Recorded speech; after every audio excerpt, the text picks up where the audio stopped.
আল্লাহর রহমতে আমাদের শেষে সাজানোর জন্য অলরেডি আমরা সবকিছু বানিয়ে ফেলছি।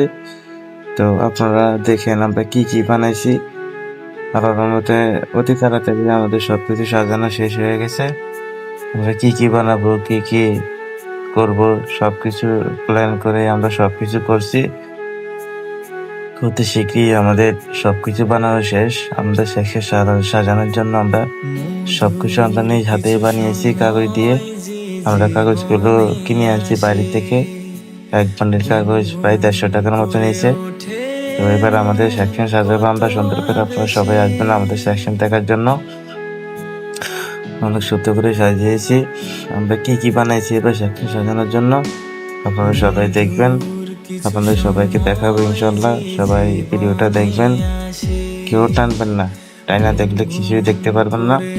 সবাই দেখবেন কি কি বানিয়েছি। দেখেন আমরা সবাই এই যে জিনিসগুলো বানাইছি নিজ হাতে বানাইছি আমরা। সবাই দেখবেন কত সুন্দর করে বানাইছি আমরা।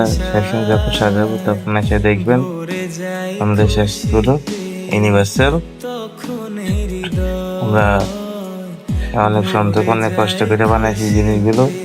আমরা কাজের ফাঁকে ফাঁকে এই জিনিসগুলো বানাই। তো সম্পূর্ণ অলরেডি বানানো শেষ। সবকিছু বানাইছি, বানিয়ে সবকিছু সাজিয়ে রাখছি। জানুয়ারি মাসের 1 তারিখে আল্লাহ দিবসে আমরা সাজাবো। সবাই দেখবেন ভিডিওটা। অনেক কিছু বানিয়েছি আমরা। দেখেন এগুলো সব আমরা নিজ হাতে বানাইছি। দেখেন কি সুন্দর করে বানাইছি আমরা। অনেক কষ্ট হয়েছে ভাই, এগুলো কাটতে হয়, বানাইতে হয়, অনেক কষ্ট করে বানাইছি।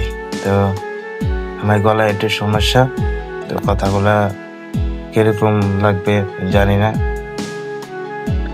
আপনারা কমেন্টে জানাবেন, যদি ভালো হয় তাহলে কমেন্টে জানাবেন। তো এখানে এটা হলুদ টপ ওয়ার্কিং পিলার।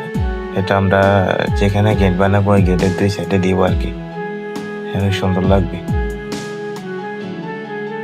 এই যে জিনিসগুলো কিভাবে বানাই আমাদের সাইফুল অনেক কষ্ট করে জিনিসগুলো বানাইছে। আমরা সবাই ধরছি, শুরু কাজটা শুরু আমি করছি। আমাদের